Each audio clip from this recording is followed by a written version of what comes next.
Hello बच्चों, कैसे हो आप सभी लोग। आशा करता हूँ आप सब अच्छे होंगे अपने घरों पर। डीबीएम पब्लिक स्कूल में आपका स्वागत है और मैं मुरेश कुमार दिवाकर आप लोगों के लिए बायोलॉजी पढ़ाऊँगा। आप लोगों ने पहले 3 चैप्टर कर रखे हैं और उनमें कुछ अधूरा भी रह गया है। ठीक है, तो 2 चैप्टर रह गए हैं आप लोगों के, उनको अपन बाद में स्टार्ट करेंगे। और मैं एक नया चैप्टर आपके लिए लेकर आया हूँ। इस चैप्टर का नाम है plant water relations.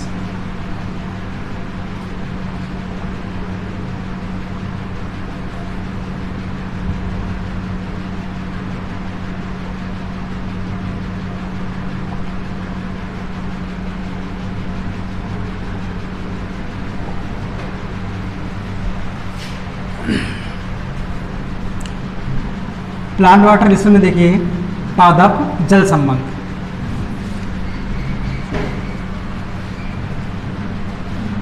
We now जो वाटर इज फंडामेंटल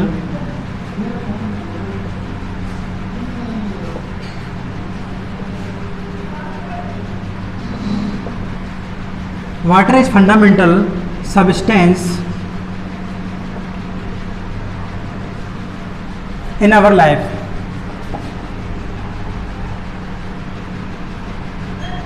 हम सब जानते हैं कि जो जीवन है जल है, जल के बिना जीवन संभव नहीं है। तो इसलिए क्या है, इट इज फंडामेंटल क्या है, सबस्टेंस है in our life and it is most substance of our living cells. जो लिविंग सेल्स होती हैं उनकी जो बायोलॉजिकल रिएक्शंस होती हैं, कौन सी रिएक्शंस, बायोलॉजिकल रिएक्शंस के लिए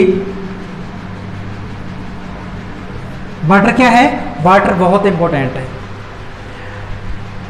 इंडियन प्रॉन्स में वाटर को क्या माना गया है, मूलभूत तत्व माना गया है। बेसिक जो एलिमेंट्स हैं वो माना गया है। 5 तत्व बेसिक हैं, कौन कौन से हैं, एक तो अपनी जो फायर है, एक वाटर है, एक सॉइल है और एक है मृदा। मृदा सॉइल हो गई, ठीक है। तो इस तरह से जल को क्या है, जल को भी बेसिक एलिमेंट्स माना, किस में माना है, अपनी जो भारतीय पुराणस हैं, भारतीय पुराणों में जल क्या है, बेसिक यूनिट्स एलिमेंट्स है। और जल के लिए वो जीवन के लिए भी क्या है, बेसिक फंडामेंट्स की तरह कार्य करता है। और इसके अंदर जो बायोलॉजिकल प्रोसेस होती हैं, बायोलॉजिकल रिएक्शंस होती हैं, वो किस में होती है, सिर्फ जल के अंदर होती हैं। जल कहाँ मिलता है, जल जो लिविंग सेल्स होती हैं, लिविंग सेल्स के अंदर क्या होता है, जल प्रेजेंट होता है। ओके, अब कुछ अपन देख रहे हैं।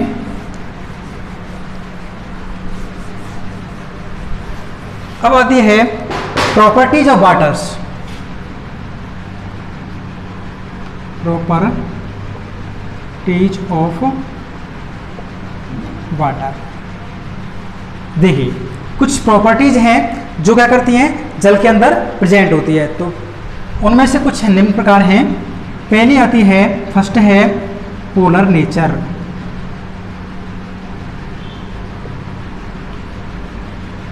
पोलर नेचर, जल का जो अणुसूत्र है, जल का अणु क्या है, H2O। क्या है बच्चों, H2O।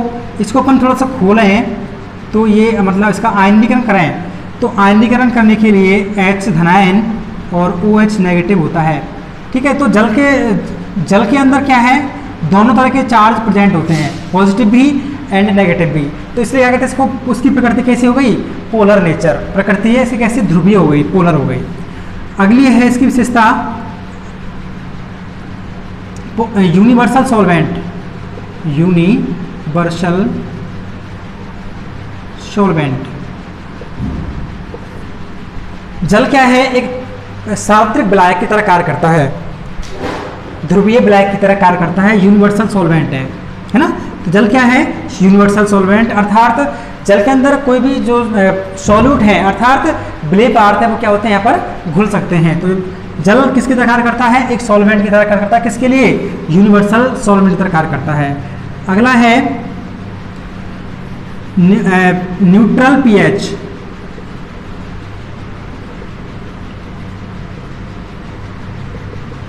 7।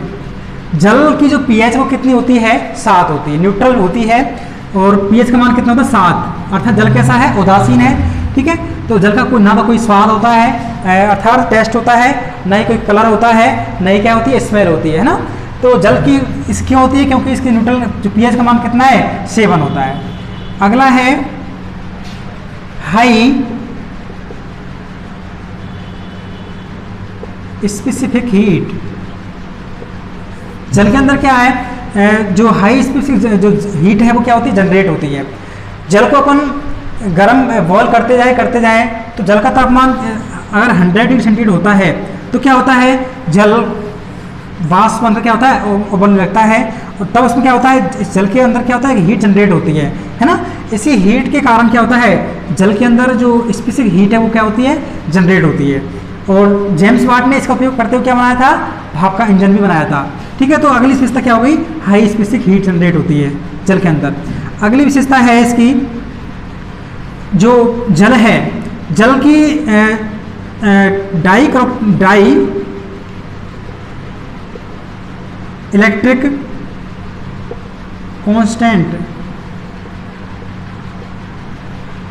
Die electric constant. जल का क्या करें, अपन आयनीकरण करें तो ये H धनायन और OH आयन में टूट जाता है, OH नेगेटिव में टूट जाता है।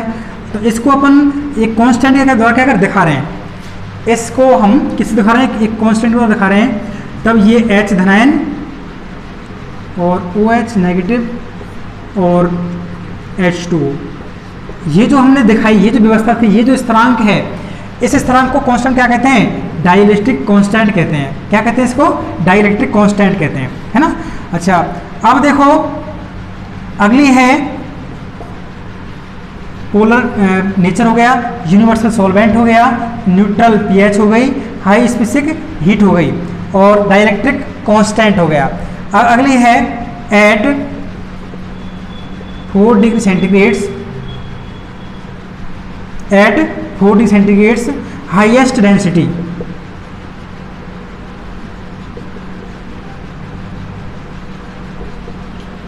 जल 4 डिग्री सेंटीग्रेड पर क्या करता है, हाईएस्ट डेंसिटी शो करता है। यहाँ देखो कुछ स्केल्स हैं, यहाँ पर कितना है, 0 डिग्री मान लूँ इसको मैं। इधर इसका जो मान क्या है, नेगेटिव में है, 1 2 3 नेगेटिव में है, और ये क्या है, 0 है।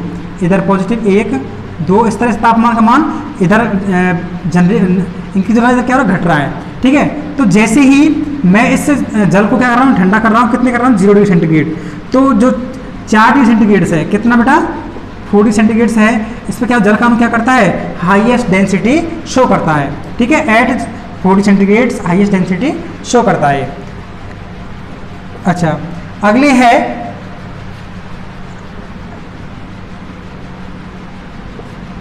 जो टेम्परेचर है, टेम्परेचर की जो रेंज में, टेम्परेचर की एक निश्चित रेंज होती है, उस रेंज में क्या करता है, जल के अणु जल के अणु हैं वो क्या होता है, तीनों अवस्थाओं में प्रेजेंट होता है। कौन कौन सी, सॉलिड, गैस एंड लिक्विड। जल एक तापक्रम की, एक टेम्परेचर की निश्चित रेंज में जल का अणु या जल तीनों अवस्थाओं में, तीनों स्टेट्स में क्या होता है, प्रेजेंट, तीनों अवस्थाएं शो करता है, solid states and gas states and liquid states. Solids कब होता है, किस पर होता है, 0 पर होता है, और लिक्विड कब होता है, इसको थोड़ा सा पिघलाएं, मतलब इसको हीट दें तो क्या करता है, वो लिक्विड फॉर्म में रहता है, और जल वैसे भी किस में रहता है, लिक्विड में रहता है। और लिक्विड अगर अपन और गर्म करें कितना, 100 डिग्री, तो क्या होता है, वो गैस का निर्माण होने लगता है, भाप बनने उसमें लगती है, गैस का निर्माण होने लगता है। ठीक है, तो इस तरह से जो जल है वह टेम्परेचर की जो रेंज होती है, निश्चित रेंज होती है, उसमें क्या करता है, तीनों स्टेट्स में क्या होता है, मौजूद होता है। ठीक है, तो इस तरह से क्या हुआ, जल की विशेषताएं हुई, जल की प्रॉपर्टीज हुई। कौन कौन सी ही, पोलर नेचर हुई, यूनिवर्सल सॉल्वेंट है, अगला है न्यूट्रल pH, अगला है हाई स्पेसिफिक हीट, अगला है डाई इलेक्ट्रिक कांस्टेंट, ये वाली बात थी इसमें, और अगला है at 4 degree centigrade highest density, और अगली है टेम्परेचर की निश्चित जो रेंज होती है उसमें जो जल के अणु है, जल है, तीनों जो फेजेज होती हैं, स्टेट होती हैं, उनमें तीनों फेज शो करता है। ठीक है, तो ये क्या थी, जल की कुछ प्रॉपर्टीज थी।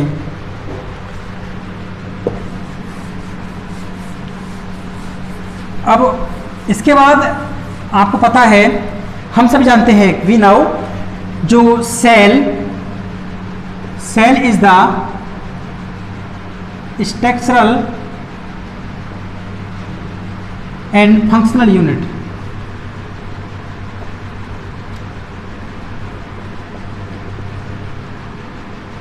Of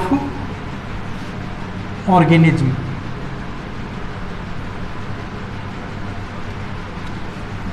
cell is the structural and functional unit of organism. पृथ्वी पर जितने भी ऑर्गेनिज्म हैं उनके जो बेसिक यूनिट क्या है बच्चों? बेसिक यूनिट क्या है? सेल्स है। उनकी लाइफ की भी बेसिक यूनिट क्या है? सेल्स है। और जो उनकी सभी जीवों की जो स्ट्रक्चरल एंड जो फंक्शनल यूनिट क्या है, वो भी सेल है। ठीक है, आप देखो इसमें समझो, इसमें सेल क्या है? स्ट्रक्चरल, अर्थात वो क्या कर रही है? पूरी बॉडी का फॉर्मेशन कर रही है। पूरी जो एनिमल्स का जो होल बॉडी है, पूरी बॉडी क्या कर रही है? फॉर्मेशन कर रही है। उनकी जो स्ट्रक्चर है उसका क्या कर रही है? निर्माण कर रही है। अच्छा, फंक्शनल मतलब क्या है? सजीवों के अंदर जो जितने भी कार्य हैं, फंक्शन हैं, जैसे कि रेस्पिरेशन है, एक्सक्रीशन है, न्यूट्रिशन है और रिप्रोडक्शंस हैं, सब कहाँ होते हैं? सब की सब सेल्स के अंदर कार्य करते हैं। ठीक है, तो सेल इज द क्या? Structural and functional unit of the organism. इसके अलावा सेल क्या है? जो लाइफ है, लाइफ क्या है? बेसिक यूनिट है। ठीक है, तो हम कह सकते हैं cell is the structural and functional unit of the organism and basic unit of the cells या फिर लाइफ। जो सेल है, सेल के अंदर क्या होता है? प्रोटोप्लाज्म होता है।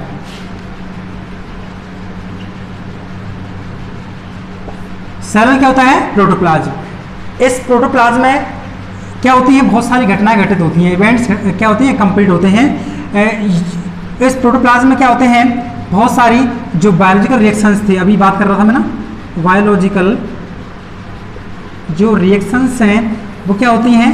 संपन्न होती हैं। किसमें? प्रोटोप्लाज्म में। प्रोटोप्लाज्म के अंदर बहुत सारी जो बायोलॉजिकल रिएक्शंस हैं वो क्या होती हैं? संपन्न होती हैं। तो सेल में क्या होती है? प्रोटोप्लाज्म होता है। प्रोटोप्लाज्म में क्या होता है? बहुत सारी बायोलॉजिकल रिएक्शंस संपन्न होती हैं, कंप्लीट होती हैं। तो प्रोटोप्लाज्म की जो स्ट्रक्चर है उसको समझने से पहले, ये जो प्रोटोप्लाज्म है, ये प्रोटोप्लाज्म बहुत सारे जो chemical and physical and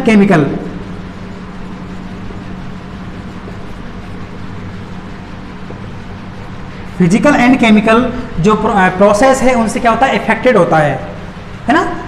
cell में क्या होता है? प्रोटोप्लाज्म होता है, जीवद्रव्य होता है। और ये जो प्रोटोप्लाज्म है इसमें क्या होती हैं? बायोलॉजिकल घटनाएं घटित होती हैं, बायोलॉजिकल जो घटनाएं होती हैं कंप्लीट होती हैं।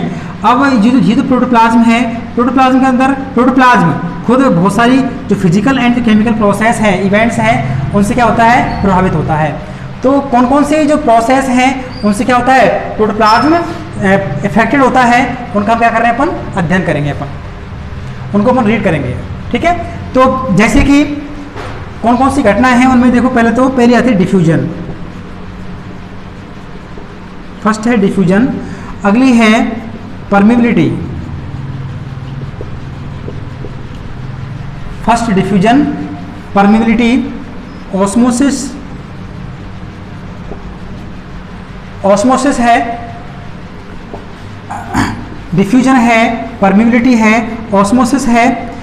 इसके अलावा हम बात करें प्लाज्मोलाइसिस,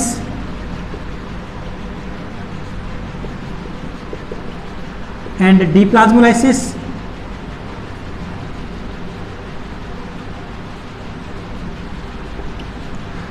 एंड लास्ट है इम्बिबिटेशंस।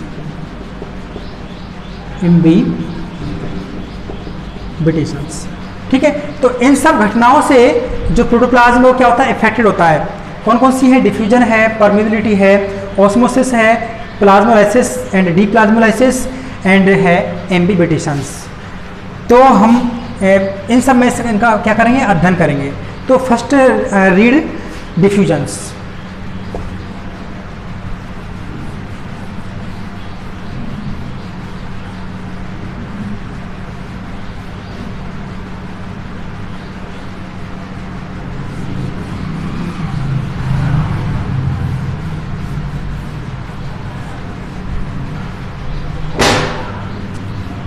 फर्स्ट एड क्या पढ़ रहे हैं अपन? सबसे पहले डिफ्यूजन।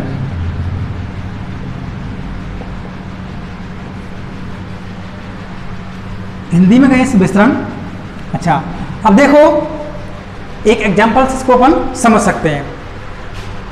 हम क्या करते हैं, एक रूम में क्या ले रहे हैं, या तो लें सेंट ले लेते हैं, या क्या लेते हैं, इत्र ले लेते हैं, या फिर ले लेते हैं अमोनिया। ठीक है, सेंट लें या अमोनिया लें। इनको क्या कर रहे हैं अपन, एक खुली बोतल में रखते हैं रूम के अंदर। जब हम जो अमोनिया है उसको रखते हैं किसमें, अमोनिया की बोतल खोलते हैं, अमोनिया की जो बोतल है उसको खोलते हैं, तो क्या होता है, उसकी जो स्मेल होती है वह स्मेल पूरे कमरे के अंदर क्या होती है, स्प्रेड हो जाती है, फैल जाती है ना। और हमको क्या होती है, गंध का एहसास हो जाता है कि हम उस कमरे में उसकी अमोनिया की गंध आ रही है, या सेंट की आ रही है, या फिर इत्र की जो गंध है, स्मेल है वो आ रही है। इस चीज़ का वो मालूम हो जाती है। इस तरह से ये क्या हुआ, ये हुआ क्या, डिफ्यूजन। ये क्या, कौन सी घटना पर घटित होती है, यहाँ पर डिफ्यूजन घटना घटित होती है। ठीक है, तो हम कह सकते हैं नाउ सबस्टेंस, या फिर एक जो कॉपर सल्फेट है, कॉपर सल्फेट, कॉपर सल्फेट की जो क्रिस्टल्स हैं, कॉपर सल्फेट के जो क्रिस्टल्स हैं उन क्रिस्टल्स को क्या करें अपन, एक वाटर में घोलें। इसके एक घर से क्या पात्र रख रहे हैं अपन, एक खाली पात्र लिया, उसमें क्या डाल दिया हमने, क्रिस्टल डाल दिए, और इन क्रिस्टलों को किस में रख दें, ये क्रिस्टल्स हैं उसको किस में घोले हमने, किस में विलय किया, वाटर में विलय किया। तो हम देखते हैं कि जो वाटर है उसका जो कलर है वो कैसा होता है, ब्लू रंग का हो जाता है। कैसा हो बच्चों, ब्लू रंग का कलर होता है। तो कॉपर सल्फेट जो क्रिस्टल्स हैं उनको अपन किसी पात्र में रख करके और जल में विलय करें तो जल का रंग, जल का जो कलर वो कैसा होता है, ब्लू होता है। ऐसा क्यों हुआ, क्योंकि जो पदार्थों के जो मॉलिक्यूल्स हैं, सबस्टेंस के जो मॉलिक्यूल्स हैं,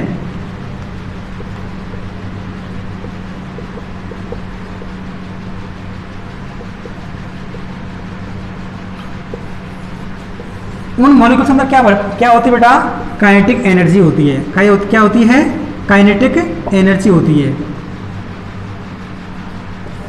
पदार्थों के जो मॉलिक्यूल्स होते हैं उन मॉलिक्यूल्स के अंदर क्या होती है, काइनेटिक एनर्जी होती है। इस काइनेटिक एनर्जी के कारण जो मॉलिक्यूल्स होते हैं वो किस में रहते हैं, हमेशा मोशन की अवस्था में रहते हैं, मूवमेंट्स करने की अवस्था में रहते हैं। ठीक है, तो पदार्थों के जो मॉलिक्यूल्स हैं उनके अंदर क्या होती है, काइनेटिक एनर्जी होती है। इससे क्या होते हैं, वो मोशन की अवस्था में रहते हैं, जिससे क्या होता है, जहाँ उनको जो स्पेस मिला उस स्पेस में वो जो पदार्थ हैं वो क्या अणु होते हैं, क्या होते हैं, स्प्रेड कर जाते हैं, फैल जाते हैं, और उसका रंग कैसा हो गया था, नीला हो गया था। ठीक है, तो हम कह सकते हैं बी से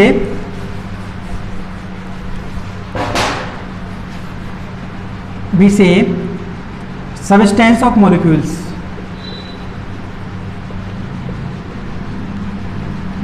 substance of molecules, substance of molecules move to the substance of molecules move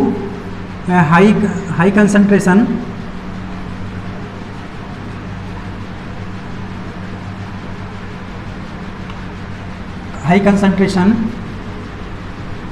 to the lower concentration.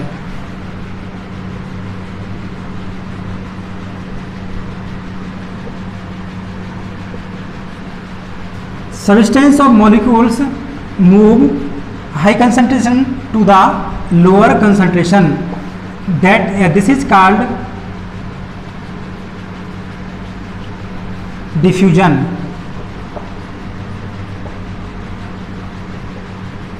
This is called diffusion. शर्त क्या है इसमें, सबस्टेंस ऑफ मॉलिक्यूल्स, पदार्थों के जो अणु होते हैं वो क्या करते हैं, मूव करते हैं, कहाँ से कहाँ तक, हाई कंसंट्रेशन से, अर्थात अधिक सांद्रता क्षेत्र से, और कहाँ, लोअर कंसंट्रेशन, कम सांद्रता क्षेत्र के क्या करते हैं, मूव करते हैं। This is called diffusion. इसे क्या कहते हैं, डिफ्यूजन कहते हैं। ठीक है, तो substance of molecules move high concentration to the lower concentration, this is called diffusion. Diffusion की the tendency of diffusion, the tendency of diffusion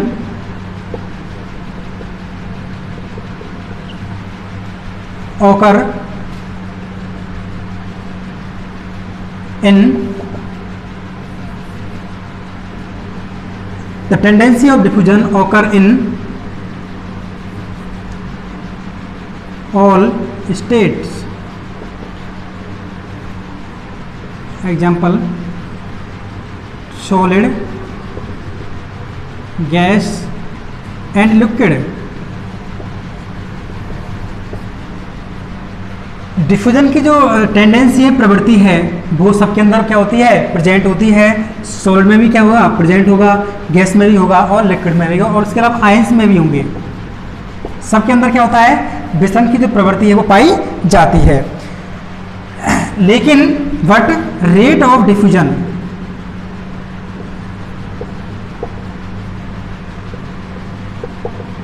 what rate of diffusion,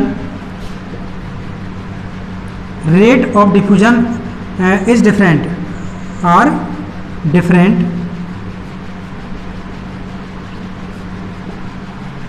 सबसे ज़्यादा डिफरेंट वो होगी विसरण की दर किस में होगी बेटा, सबसे ज़्यादा विसरण की दर किस में होगी, गैस में होगी। उससे कम किस में होगी, लिक्विड में होगी। और सबसे कम किस में होगी, ठोस में, सॉलिड में होगी। ठीक है, तो tendency of diffusion occur in all states, solid, gas and liquid and ions, but the diffusion are differents, but rate of diffusion are differents, but rate of diffusion are different. सबकी दर क्या है, अलग अलग है। गैस की सबसे ज़्यादा होती है फैलने की दर, और लिक्विड की सबसे कम, उससे कम होती है, और सॉलिड की बिल्कुल नगण्य होती है। ठीक है, इस तरह से ये हुआ। अच्छा, अब नाउ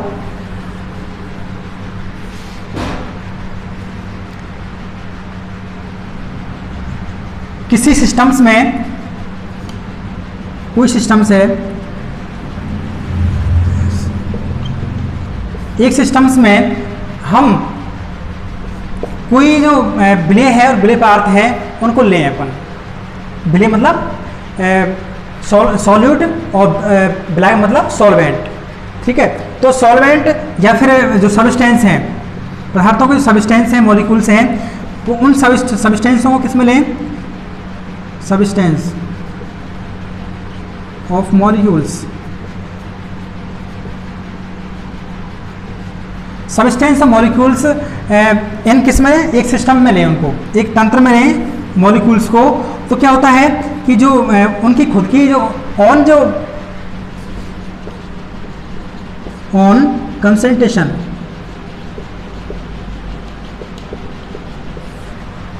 मॉलिक्यूल्स की जो खुद की क्या होती है, कंसंट्रेशन होती है, खुद की जो सांद्रता होती है उस पर क्या करते हैं, डिपेंड करते हैं, है ना। दूसरे की जो कंसंट्रेशन है उस पर कोई मतलब नहीं है ना। चाहे पदार्थों की दूसरे की कितनी भी कंसंट्रेशन हो उससे कोई मतलब नहीं है, लेकिन पदार्थ की जो मॉलिक्यूल्स की जो कंसंट्रेशन है वो कितनी है, इस पर क्या कर रही है, डिपेंड कर रही है ना। तो concentration, sorry, substance of molecules on occur on concentration, diffusion क्या होगा। इस तरह से हम कह सकते हैं कि जो पदार्थों की जो खुद ऑन कंसंट्रेशन होती है, खुद की सांद्रता होती है, उस पर क्या होता है, डिफ्यूजन की दर निर्भर करती है। ठीक है, तो rate of diffusion and direction depends on concentration.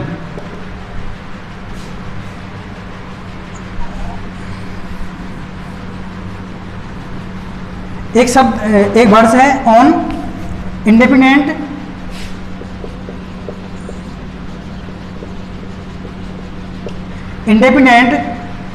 Diffusion.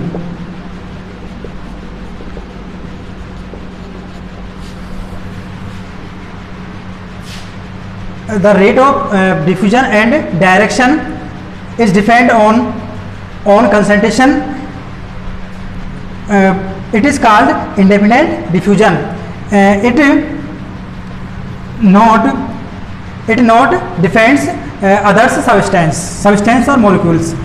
दूसरों की जो कंसंट्रेशन उस पर कोई डिपेंड नहीं करता है, खुद की जो कंसंट्रेशन है उस पर क्या करता है, डिपेंड करता है। इसे कहते हैं इंडेफिनेट डिफ्यूजन, स्वतंत्र विसरण। इसको समझें। चलो इसको देखो एक बार।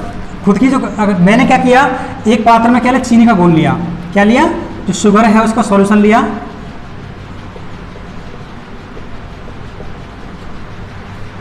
ये कैसी है, कंसंट्रेशन, हाई कंसंट्रेशन है ये।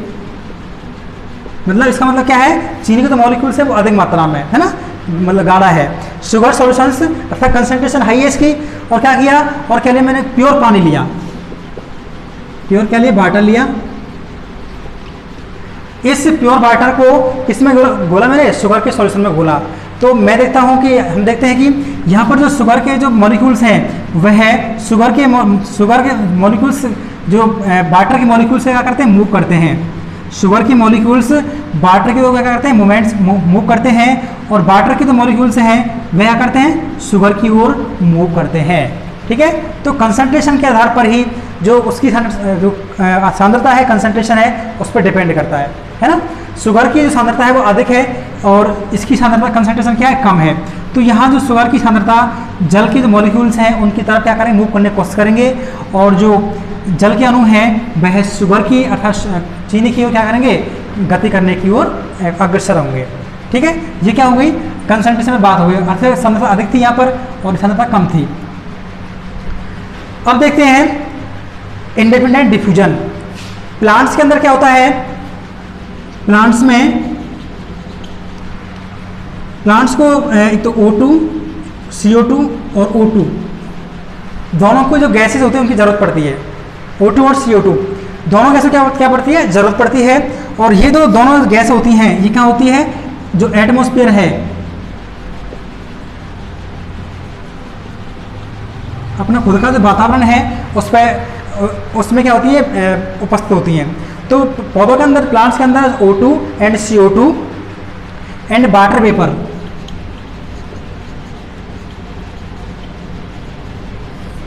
जल वाष्प बोल सकते हैं इसको। वाटर वेपर क्या करता है, डिपेंड करता है पर। मतलब कहने मतलब यहाँ यह है कि अगर इस CO2 की जो कंसंट्रेशन है अगर ज़्यादा होगी तो क्या होगी, वह पौधों के लिए उपयोगी होगी। जितनी रेंज होती है, जैसे वातावरण में 0.003 होती है ना, इतनी 0.03% होती है। इस तरह से हम कह सकते हैं कि 0.03% होती है किसकी, CO2 की जो वो है मानक मात्रा। ठीक है, तो यहाँ पर जो CO2 है उसकी सांद्रता कंसंट्रेशन अधिक थी या जितनी भी है मानक रूप से, वो डिपेंड O2 पर निर्भर नहीं करेगी, बल्कि खुद की जो सांद्रता है, खुद की ओन की जो कंसंट्रेशन है CO2 की, उस पर डिपेंड करती है ना। बल्कि इसकी जो कंसंट्रेशन है इसको प्रभावित नहीं करेगी और ना ही इसकी जो कंसंट्रेशन इसको प्रभावित इफेक्ट नहीं करेगी, है ना। इस तरह से खुद की जो सांद्रता है, ऑन जो कंसंट्रेशन है मॉलिक्यूल्स की, वह इंडेफिनेट डिफ्यूजन के रूप में काम करती है। O2, CO2 and water vapour का जो एटमॉस्फेयर में क्या है, जो एक्सचेंज है वो देखने को मिलता है। ठीक बेटा, तो ये हो गया क्या, डिफ्यूजन के बारे में थोड़ी सी बात हुई।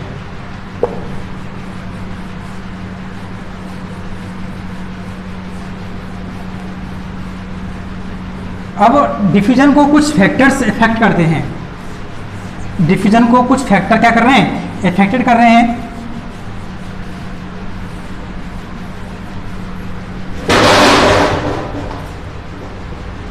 तो अगला टॉपिक आता है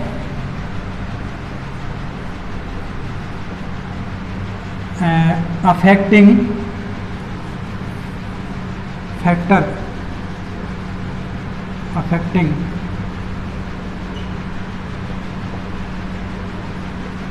ऑफ डिफ्यूजन।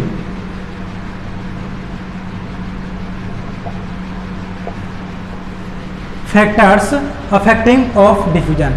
डिफ्यूजन को बहुत सारे फैक्टर्स, मैनी फैक्टर्स क्या करते हैं, इसको अफेक्टेड करते हैं। कुछ उनमें से इस प्रकार हैं। पहला आता है टेम्परेचर।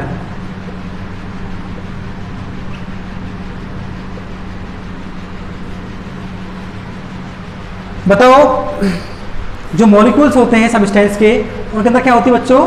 काइनेटिक एनर्जी होती है। क्या होती है? काइनेटिक एनर्जी होती है। अच्छा, अगर मैं जो मॉलिक्यूल्स हैं उस मॉलिक्यूल से क्या बढ़ा रहा हूँ? टेम्परेचर बढ़ाऊंगा। क्या बढ़ाऊंगा? टी का मान बढ़ाऊंगा, अच्छा टेम्परेचर बढ़ाऊंगा तो क्या होगा? जो काइनेटिक एनर्जी है वो भी बढ़ेगी। टेम्परेचर बढ़ाने पर क्या होगा? जो पदार्थों के जो मॉलिक्यूल्स हैं, सब्सटेंस जो मॉलिक्यूल्स हैं, उनके अंदर क्या बढ़ेगी? काइनेटिक एनर्जी बढ़ेगी, गतिज ऊर्जा भी बढ़ेगी। इससे क्या होगा? जो विस्तरण की दर है वो भी क्या होगी? बढ़ेगी, है ना? विस्तरण की दर भी क्या होगी? बढ़ेगी। विस्तरण की दर अर्थात आर भी क्या होगा? विस्तरण की दर बढ़ेगी। ठीक है, तो टेम्परेचर का मान, increase the temperature moments substance of the molecules increase kinetic energy and increase the diffusion, rate of diffusion increase. ठीक है, increases the temperature molecules of substance kinetic energy increase and जो डिफ्यूजन क्या होगा? Diffusion बढ़ जाएगा। ठीक है, तो टेम्परेचर बढ़ाऊंगा तो क्या होगा? काइनेटिक एनर्जी बढ़ जाएगी और डिफ्यूजन भी क्या हो जाएगा? बढ़ जाएगा। दूसरा है रेट ऑफ डिफ्यूजन। अगला है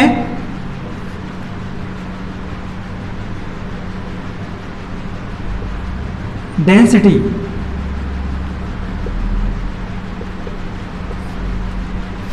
डेंसिटी अर्थात घनत्व।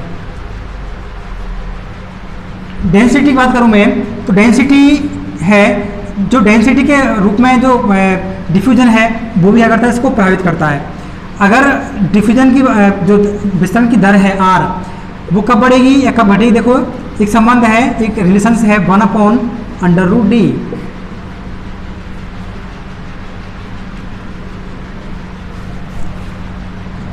अर्थात rate of diffusion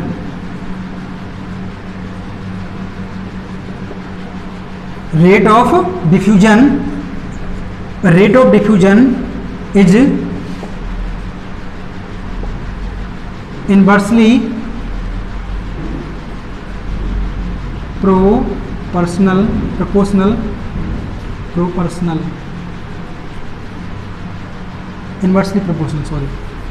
proportional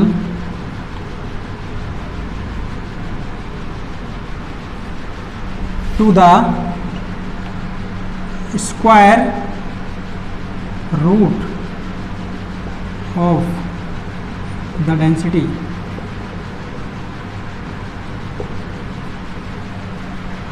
rate of diffusion is inversely proportional to the square root of density। तो पदार्थों की जो विस्तरण की दर है वह है रेट ऑफ डिफ्यूजन। आप द्वारा इसको शो करते हैं, rate of diffusion is inversely proportional to the square root of the density. अर्थात पदार्थों का जो विषम की दर है वह पदार्थों के जो अणु होते हैं, मॉलिक्यूल्स होते हैं, उनके घनत्व के वर्गमूल की क्या होती है? व्युत्क्रमणुपाती होती है। इनवर्सली प्रोपोर्शनल मतलब व्युत्क्रमणुपाती होती है।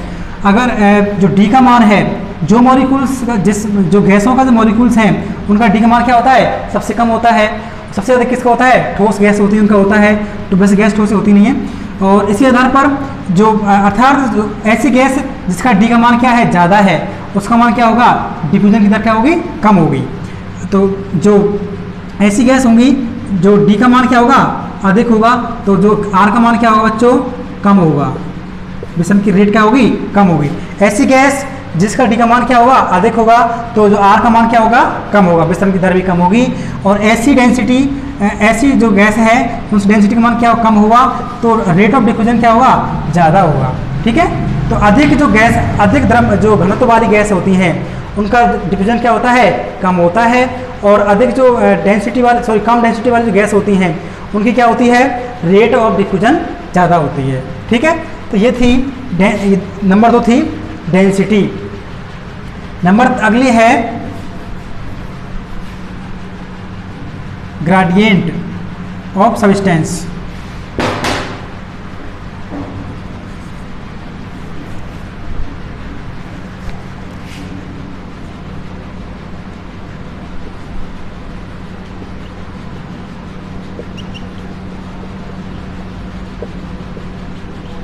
ग्रेडियंट ऑफ सब्सटेंस, अर्थात इसे बोलते हैं हिंदी प्रवणता। ग्रेडियंट से मतलब प्रवणता, पदार्थों की जो प्रवणता है, अर्थात जो substance of molecules, substance of molecules is moves high pressure to the lower pressure, diffusion high diffusion pressure to lower diffusion pressure, higher diffusion to the lower diffusion pressure.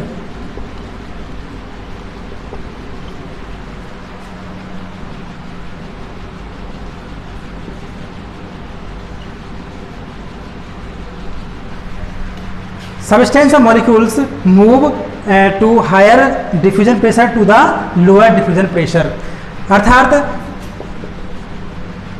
higher concentration molecules moves to the lower higher concentration to the lower concentration। ठीक है, तो इस तरह से क्या हुआ, ये थे कुछ फैक्टर्स जो क्या करते हैं डिफ्यूजन को प्रभावित करते हैं, इफेक्ट करते हैं। पहला कौन सा है, टेम्परेचर है। दूसरा कौन सा, टेम्परेचर क्या था, जो टी का मान बढ़ेगा, अच्छा ताप बढ़ेगा तो क्या होगा, जो पदार्थों की जो मॉलिक्यूल्स उसमें क्या बढ़ेगी, काइनेटिक एनर्जी का मान बढ़ जाएगा, इससे क्या होगा, रेट ऑफ डिफ्यूजन बढ़ जाएगा। अगला है डेंसिटी अर्थात घनत्व। अगर जो रेट ऑफ जो है रेट ऑफ क्या है, डेंसिटी, वो कब बढ़ेगी, rate of density is inversely proportional to the square root of the density, अर्थात आर का मान बढ़ेगा, मान कब बढ़ेगा, जब डी का मान कम होगा। अर्थात जो हल्की गैस होती है उनका घनत्व क्या होता है, कम होता है, जो भारी गैस होती है उनका घनत्व क्या होता है, अधिक होता है। जो हल्की गैस होती है उनका घनत्व मान क्या है, कम है, इसलिए उनमें क्या होती है, जो डिफ्यूजन की दर है, टेंडेंसी ऑफ डिफ्यूजन है, वो क्या होगी, अधिक होगी, और इनकी क्या होगी, कम होगी।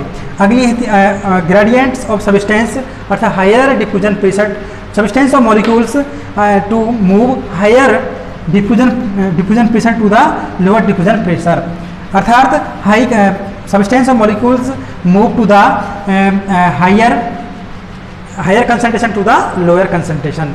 ठीक बच्चों, तो आज के लिए इतना ही, थैंक यू।